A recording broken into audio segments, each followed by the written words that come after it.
It was one of those nights where I couldn't sleep no matter how much I tried. And as the clock ticked by, I found myself getting more and more irritated. Just as I had started to doze off, my phone would start ringing or some loud noise would come from downstairs. And now, with the sun having already started to peek through the curtains, I just wanted to rip the pillow over and scream into it. As I tossed it around, something hard hit my face. At first I thought it was my retainer that had come out of my mouth in the middle of the night. But when I turned the light on, I saw something that made me drop the pillow to the floor and scramble back. There was an indent in my pillowcase, like someone had been sitting on it with their hand. The only way I can describe it is like someone had shoved their hand into the pillowcase and then sat on it. It wasn't soft and squishy like a body pillow either. It was hard, like a skeleton had been sitting there. I even tried to feel for a pulse just in case, but I don't think I need to tell you that there wasn't one.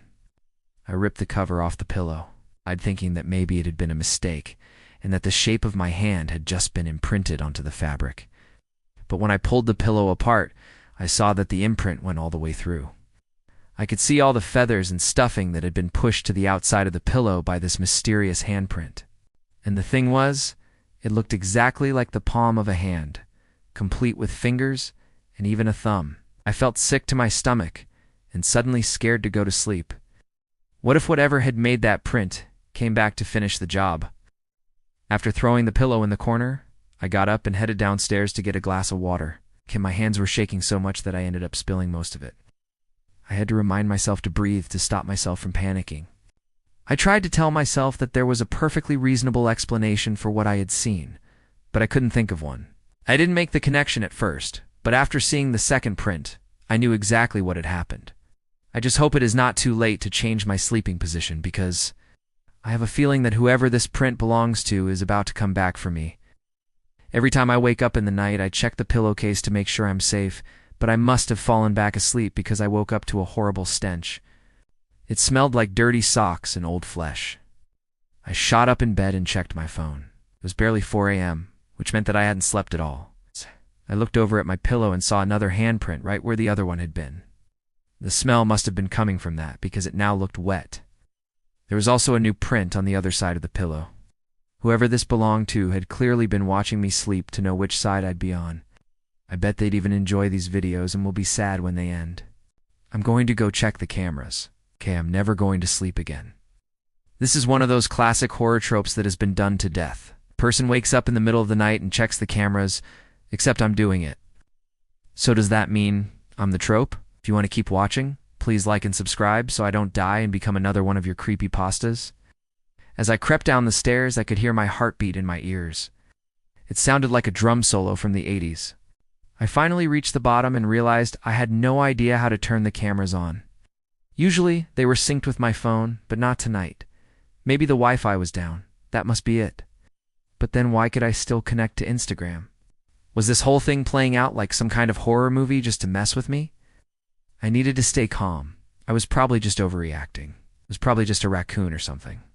Yeah, a big, juicy raccoon had managed to push its paw all the way through my pillow. It sounded plausible enough, especially since we live on the edge of town and raccoons are known to attack people.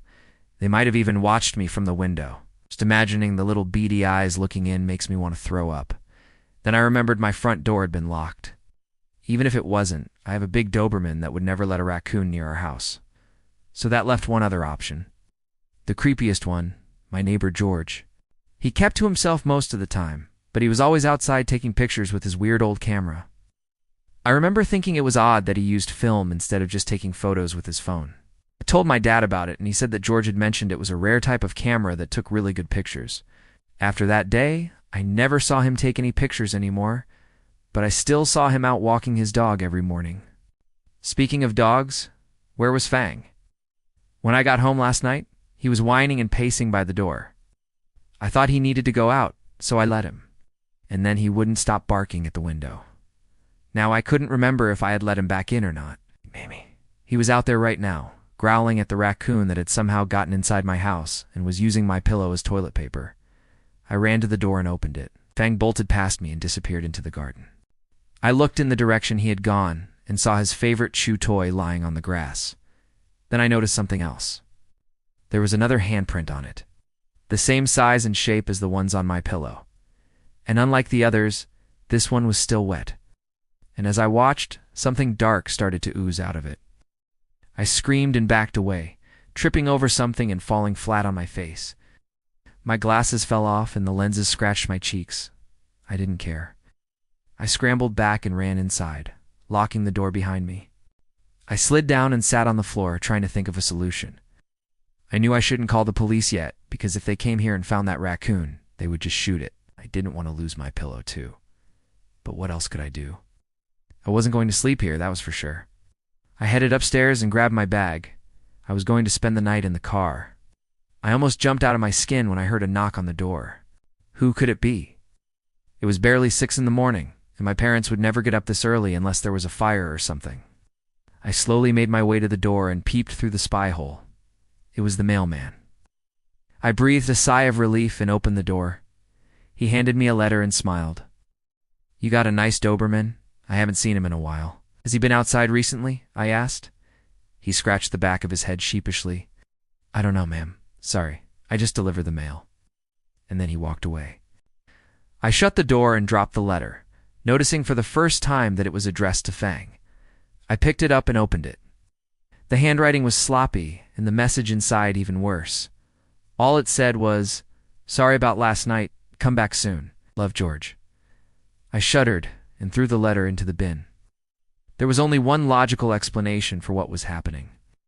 George was turning into some kind of zombie and using my pillow to train his powers. That or he was watching too many horror movies and decided to try and scare me. But if that was the case, why did he send the letter?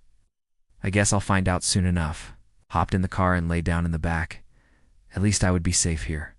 But then I remembered that Fang's chew toy was outside too, so I was hardly safe anywhere. I watched as the sun started to rise and the shadows under the trees got shorter. One had to get out of there.